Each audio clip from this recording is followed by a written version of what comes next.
Assalamu alaikum everyone, this is Dr. Freehan Mole and currently I'm working as a pharmacist in health sector of Government of Punjab.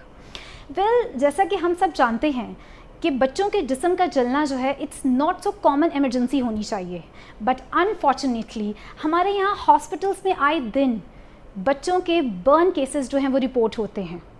अब बच्चों के जिस्म के जलने की क्या वजूहात हैं, या फिर जो है क्यों जो है वो बर्न केसेस जो है वो एक में मोर्टेलिटी रेट जो है वो इतना हाई होता जा रहा है, या क्या फ़र्स्ट एड के तौर पर जब बच्चे जल जाते हैं उनको क्या जो है वो फ़र्स्ट एड करना चाहिए, and last but not least हमें जो है क्या प्रिवेंटिव मेजर्स जो हैं वो इसके लिए वालिदैन को लेनी चाहिए। ऐसे ही बहुत सारे सवालात और इनके जवाबात को डिस्कस करेंगे हम आज की इस एपिसोड में। इसके लिए मेरे साथ जो है एक बहुत ही प्रेस्टीजियस गेस्ट मौजूद हैं जो कि Mayo hospital paediatric surgery department के professor and head of department हैं। He is also having a fellowship of American college of surgery as well as European board of paediatric surgery. So here with me, a renowned name of pediatric surgery, none other than Professor Dr. Mohammad Sharif sir.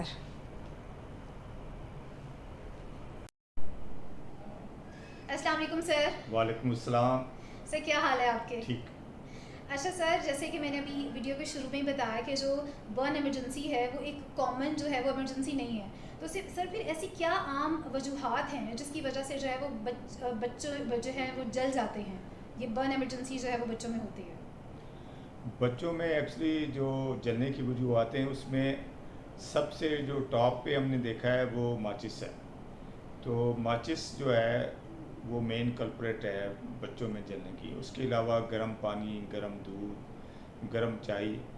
गर्म चाय जो hard liquid हैं, इनके जो जितने भी liquids हैं वो उससे बच्चे जो है वो जलते हैं. उसके अलावा हमारे पास जो दूसरे नंबर पे मोस्ट कॉमन वजह आ रही है वो बच्चे जो है इलेक्ट्रिकल बर्न, जिनके बिजली की तारों से या बिजली के करंट से जल के आते हैं, और कुछ बच्चे हैं जो केमिकल बर्न के साथ आते हैं. तो ज़्यादातर, और इसके अलावा जो है ना माचिस के अलावा जो सिलेंडर लीक होते हैं और जो सिलेंडर बस्ट होते हैं उससे भी बच्चे जल के हमारे पास आ रहे हैं. तो ये वजूहत हैं जिससे बच्चे जलते हैं. अच्छा सर. अच्छा सर, जैसा कि आप जानते हैं कि जो वालिदैन हैं वो बच्चों के कस्टोडियन होते हैं, बच्चों की वो केयर करते हैं, उनकी हर चीज़ के लिए जब रिस्पॉन्सिबल होते हैं, और हर पेरेंट्स को जो है अपने बच्चे अजीज़ होते हैं. तो सर फिर वालिदैन से ऐसे कहाँ कोताहियाँ होती हैं, ये क्या क्या हो जाती हैं जिसकी वजह से जो है वो बच्चे जो है वो जल जाते हैं, उनके ये बर्न इमरजेंसी जो है वो उनको फेस करनी पड़ती है अपने बच्चों की?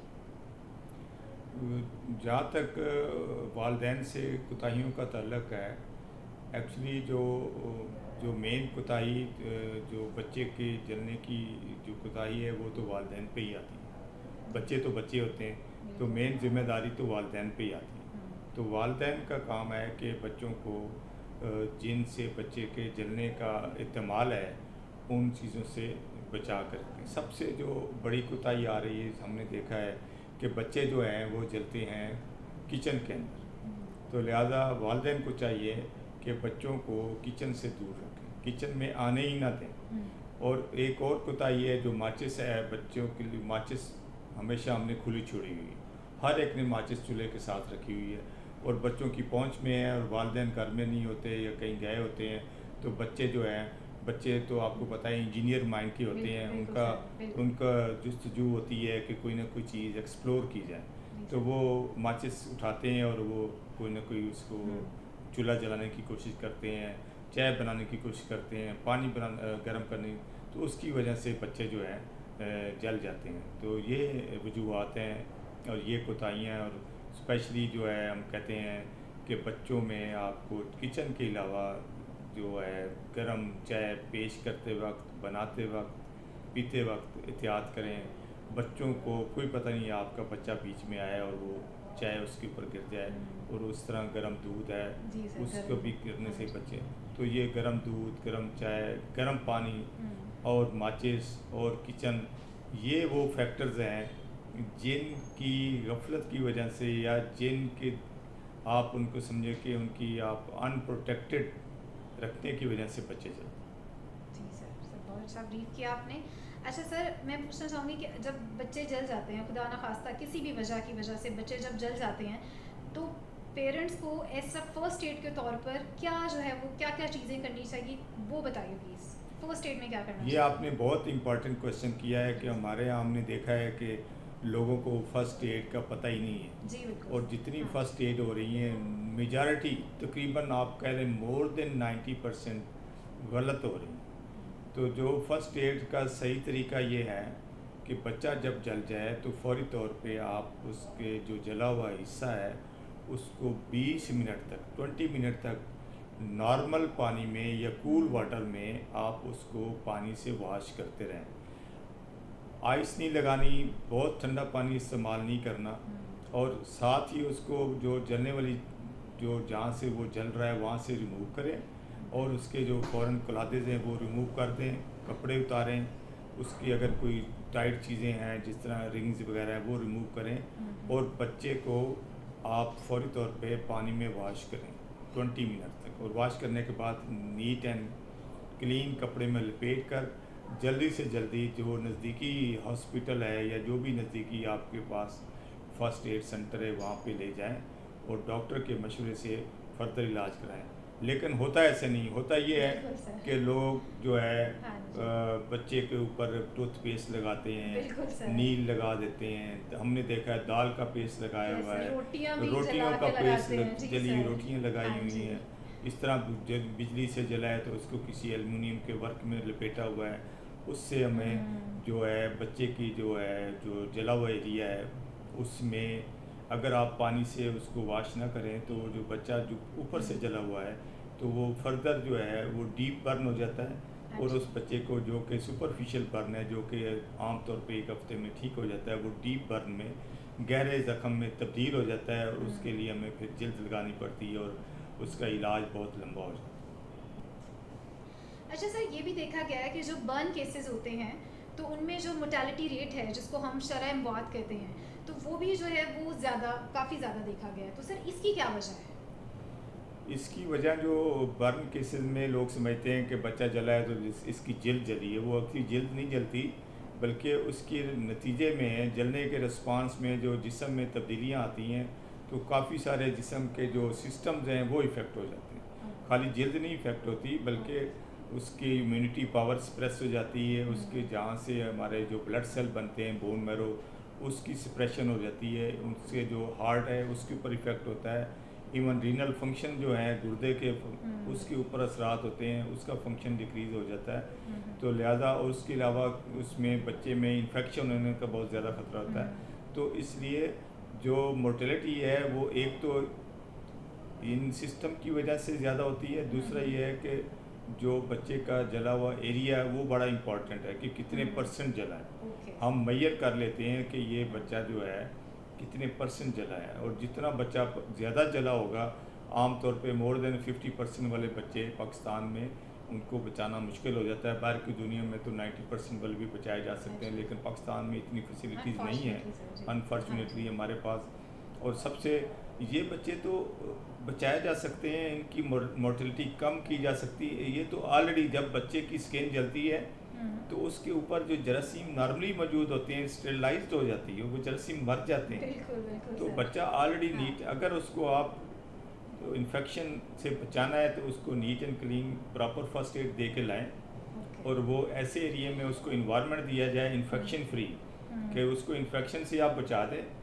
और दूसरा जो है मोर्टेलिटी कम करने का तरीका ये है कि उसके अंदर जो नमकियात ज़ाय हो गए हैं, जो पानी ज़ाय हो गया है वो फौरी तौर पे उसका एक टाइम है, टाइम ऑफ बर्न से शुरू हो जाता है। हम टाइमली उसको नमकियात रिप्लेस करें, फ्लूइड दें तो फिर वो बच्चे बच सकते हैं। लेकिन लोगों में ये तस्वर है कि शायद ये सिर्फ ड्रेसिंग से ही ठीक होने, तो बर्न में खाली पट्टियाँ नहीं करवानी। जी सर, ये पट्टियाँ इलाज नहीं है, पट्टियों से ज़्यादा इम्पॉर्टेंट है कि इन्फेक्शन से बचाना।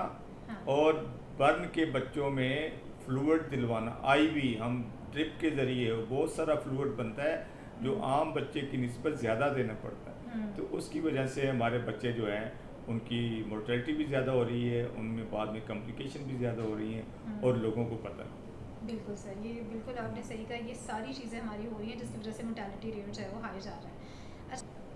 अच्छा सर, लास्ट में जो है मैं आपसे पूछना चाहूँगी कि क्या प्रिवेंटिव मेजर्स हैं कि अगर ले मैन की लैंग्वेज में बोलें तो क्या एहतियाती तदबीर है जो वालिदैन को इख्तियार करना जो है वो अशद ज़रूरी है ताकि वो अपने बच्चे को ये बर्न एमरजेंसी जैसे जलने से जो है वो बचा सके? ये जैसे कहते हैं कि prevention is better than cure. जी सर। तो प्रिवेंशन बड़ी इम्पॉर्टेंट है। जी सर। तो हम जितना मर्ज़ी बर्न सेंटर खोल रहे हैं, जितना मर्ज़ी हम फैसिलिटीज़ गवर्नमेंट ज़्यादा कर दे, तो ये जो बर्न के केसेस हैं ये कम नहीं होने लगे। इसका एक ही हल है कि prevention prevention prevention and prevention. Definitely. अब प्रिवेंशन में हम जो है इसके लिए हमने स्पेशली अवेयरनेस प्रोग्राम शुरू किए हैं। हम स्कूलों में जाके लेक्चर दे रहे हैं, रूट काज। तो बच्चों में हमने काफ़ी सारे लाहौर के स्कूलों में फ्रेंड्स ऑफ यू हमारे साथ एक NGOs है, उन्होंने हमारे साथ बड़ी हेल्प की, हमें बर्न सेंटर बना के दिया है और साथ ही हमने प्रिवेंटिव कंप्लेंट जो कंपेन है वो शुरू कर दी हुई है। उसमें यह है कि प्रिवेंशन में हम ये कहते हैं कि बच्चों को जिन जिन से बच्चा जल सकता है वहाँ से बचाएं। उसमें एक जो है ना, बच्चों को किचन से दूर रखें, बच्चों की पहुंच से माचिस को दूर रखें, माचिस को लॉक में रखें या ऐसी जगह रखें जहां बच्चे की पहुंच ना हो। उसके अलावा जो गर्म पानी है, गर्म दूध है, गर्म चाय है, वो ज़मीन पर ना रखें, उसको उसी जगह रखें जहां बच्चे की पहुंच ना हो। और अगर आपने जिस मकसद के लिए भी जो चीज़ गर्म की है उसके लिए फ़ौरी तौर पे उसको यूटिलाइज़ करें, इस्तेमाल करें, उसको रखें ना। और इसके अलावा प्रिवेंशन में इम्पॉर्टेंट चीज़ है कि आप जो सिलेंडर यूज़ करते हैं किचन के अंदर, तो वो सिलेंडर जो है एक तो वो अच्छी क्वालिटी का लें, उसमें 1 प्लाई वाला भी होता है, 2 प्लाई, 3 प्लाई। तो जितना 3 प्लाई वाला होगा उसमें चांसेस लीकेज के कम होंगे। अच्छा, कम होंगे, ठीक है। तो उसको आपने जो सिलेंडर है उसकी चेकिंग भी कराएं, उसकी लीक चेक कराएं और इसके ऊपर कंप्रोमाइज़ ना करें। अब छोटी सी गलती से आप बहुत बड़े हादसे का शिकार हो सकते हैं। तो सिलेंडर जो है वो पुराने सिलेंडर घर में ना रखें, और अगर आपका सिलेंडर है उसको आप चेक करवाएं। और उसका जो है एक तो सिलेंडर की क्वालिटी है, दूसरा सिलेंडर का प्रॉपर उसको बंद करना, और उसको कोशिश करें इवन जो रात के वक्त जो आपका सुई गैस का सोर्स है उसका जो मेन स्विच है ना वो बंद करें। और दूसरा जो आप सर्दियों में जो आप घरों में लोगों ने कनेक्शन लगवाए हुए हैं गैस के, वो बड़ा ख़तरनाक चीज़ है, उसकी लीकेज हो सकती है। अव्वल तो आपके कमरे के अंदर सुई गैस के चूल्हों के कनेक्शन ही नहीं होने चाहिए, और अगर हैं तो उसको आपको केयर करनी पड़ेगी। तो ये वो एहतियाती तदबीर है जिन पे आप अमल करने से बच्चे को जो है जलने से बचा सकते हैं। Thank you so much sir, it was such a nice and informative session with you. Thank you. जी नाज़रीन, ये था हमारा आज का सेशन जिसमें हमने बर्न से रिलेटेड जो है वो बात की कि किस तरह से बच्चे जो है वो जल जाते हैं, उसकी क्या वजूहात है, फर्स्ट एड में आपको क्या इस्तेमाल करना चाहिए, एंड मोस्ट इम्पॉर्टेंटली हमने उसके प्रिवेंटिव मेजर्स यानी कि एहतियाती तदबीर पे जो है डिस्कशन की। तो मुझे उम्मीद है कि हमारा आज का ये सेशन जो है वो आप लोगों को जो बहुत इन्फॉर्मेटिव लगा होगा। तो ये जो है हमने कोशिश किया कि हम वो सारी इन्फॉर्मेशन जो एक ले मैन के पास होनी चाहिए तो वो सारी चीज़ों को हम डिस्कस करें। तो लिहाजा आपसे गुजारिश है कि मेरी इस वीडियो को जो है वो ज़्यादा से ज़्यादा जो आप स्प्रेड कीजिए, ताकि जो है जिन भी वालिदैन को इस इन्फॉर्मेशन की अशद ज़रूरत है उन तक जो है ये हमारी वीडियो, हमारा मैसेज जो सर ने इतने अच्छे से ब्रीफ किया वो जो है वो पहुँच सके। तो नेक्स्ट टाइम हम एक नेक्स्ट एपिसोड के साथ नेक्स्ट टाइम जो है हम एक नेक्स्ट एपिसोड में जो है किसी जो पेडियाट्रिक सर्जरी की जो दूसरी कॉमन प्रॉब्लम्स हैं उन के साथ जो है वो एक एपिसोड लेकर आएंगे। तो मैं और सर जो है फिर फर्दर जो है वो एक किसी कॉमन पेडियाट्रिक सर्जरी के टॉपिक पे बात करेंगे। तो तब तक के लिए जो है मुझे और सर को इजाज़त दीजिए। So thank you so much, अल्लाह हाफ़िज़।